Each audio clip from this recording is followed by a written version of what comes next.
Welcome back to the Skidmore Family Farm. Today we're going to mix things up a little bit and we're going to do some cooking. I've got half a chicken here. This is one of our chickens that we raised, the Cornish cross. We butchered them in the fall. You can go back to our playlist and you can see that on the harvesting of the chickens. But today we're just going to do some, I guess you could call it like a Mexican chicken. We make this and we put it in tacos, burritos, make quesadillas. The kids like it, we like it.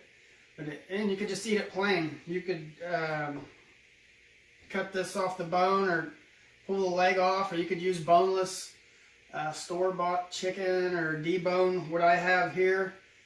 I like cooking it whole. We're going to use the Instapot and do a slow cook, pressure cook, and I will leave it in there. It'll cook for about 4 hours, and then I'll put on keep warm, and in the morning I will let it if it's not cooled off, I'll open it up and let it cool off and shred it.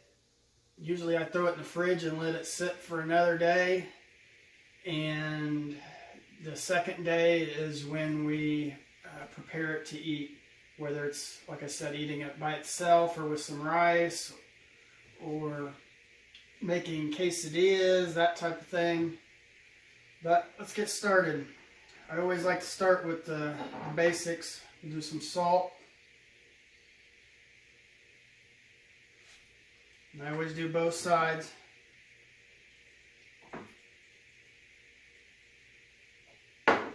I'll do some pepper. And this is just regular ground black pepper.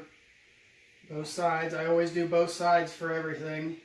That way you get a nice even flavor of all the seasonings. Then we're going to go with some paprika. I always put a little bit of this in all my Mexican food.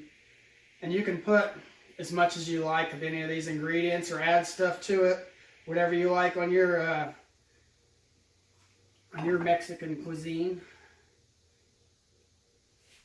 I like lots of paprika and chili powder. Let's go with chili powder, just ground chili powder.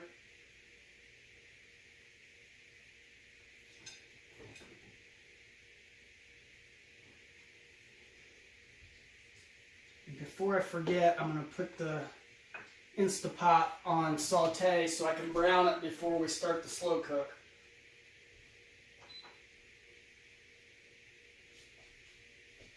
A lot of the meats, especially like roast, I like to saute it or brown it. I'll put it on the saute mode on the Instapot, get it good and hot, throw some butter in there or even a little oil. Brown it, and then put it on slow cook or pressure cook, whatever setting you're going to do. And then I like to add some onion powder.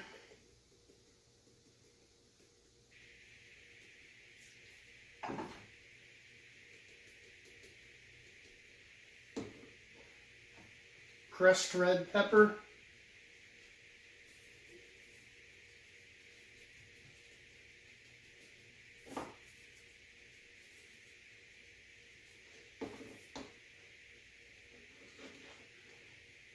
Some garlic.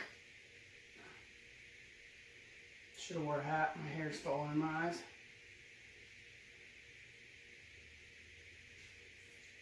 Or get a hairnet, I guess.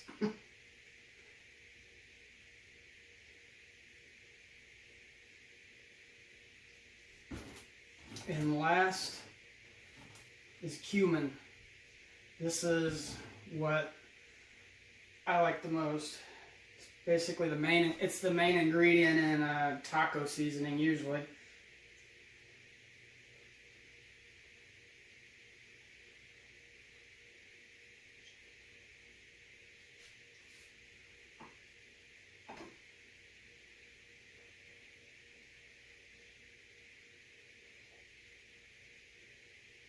Sometimes this is really fine powder, so it clogs up on the end. You gotta really pay attention. Sometimes it comes out real quick and then it'll stop, and so you gotta pay attention to how much you're actually getting on there.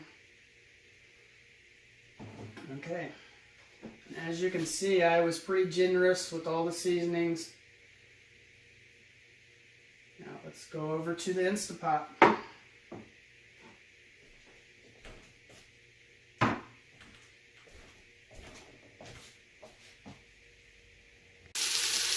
Alright, like I said, we have the butter in the Instapot. We have bone side down currently. And we will let this go for about 4 minutes on the saute mode. And then I flip it, go about 4 more minutes, brown the side that you see here. And then we will go to the slow cook mode on the Instapot, which is right there, slow cook. And we will go to you can go to usually a low. If you're gonna go with a slow cook, a low pressure is usually good for chicken.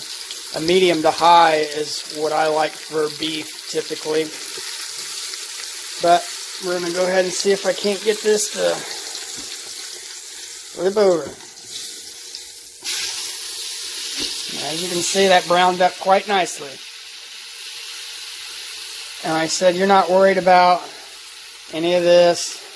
I mean, I'm just trying to get a good chunk of it browned, and once that's done, I usually put about 1/4 cup of water in it right before we close it up, and that'll keep it from drying out, which we typically don't have that problem. This has all the bones and stuff, lots of juice is going to come out, but that's about it. We're going to let this brown, and then we'll come back in the morning and we will shred this up, and it will be good at that point. Like I said, you can eat it after that, as soon as it's done when we come back in the morning, but I personally like to let it sit another day in the refrigerator. I think the flavors soak in a lot better all the way through, so the flavoring's just not on the surface of the meat. And after that day, it's fall off the bone pretty much, really tender, and ready for whatever you're going to use it for. We'll be back in the morning to finish it up.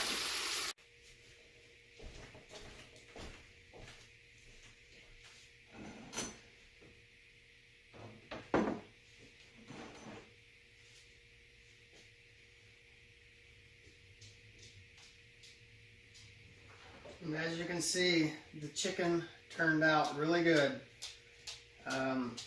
There's lots of juice still in the pot, and what I like to do is shred all this up, put it in this bowl, and then add the juice. And sometimes, just depending on I usually look for the coloration of it to see how well it's seasoned. And sometimes I'll add more of the seasoning to it. I'll taste test it and all that. But let's go ahead and shred it up. This is the breast, and as you can see, it's very thoroughly cooked. And this is skinless. When we did our last chickens, when we harvested them, we didn't pluck the feathers on the last, I don't know, 2 or 3 of them. We just skinned them. It was a cold day out, and with the warm water and rinsing the birds, our hands were frozen, and it just got to a point it was just easier to skin them, and we're still getting all the meat out of them, so it wasn't too big of a deal for us.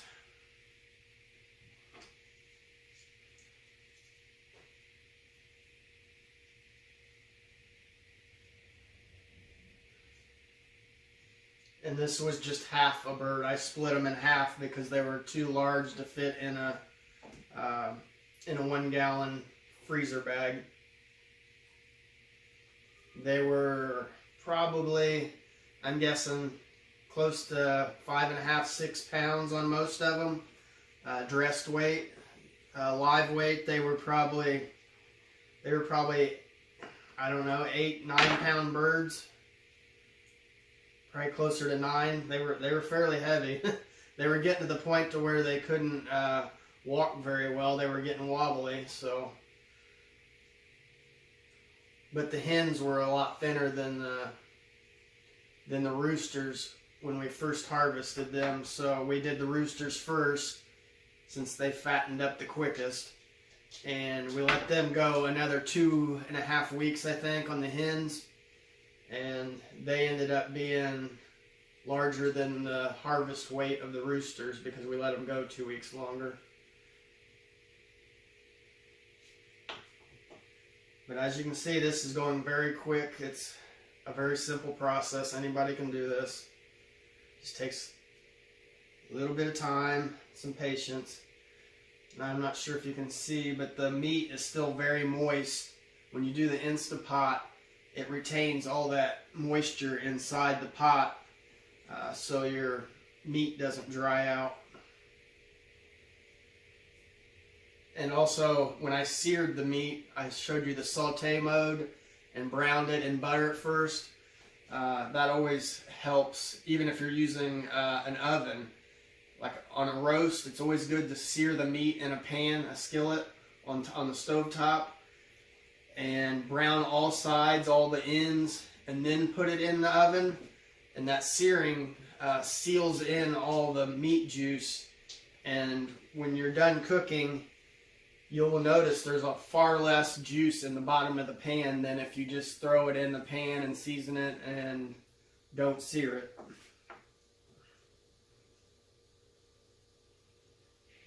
And that pretty much wraps this. Oh, let's go ahead and, like I said, I always like to personally add the juice back in. This was skinless, so most of this is just meat juice. This isn't going to be lots of fat like it would be if we cooked the skin in with it. So like I said, I like to drizzle all this in, cover it all, and then I'll usually hand mix it up.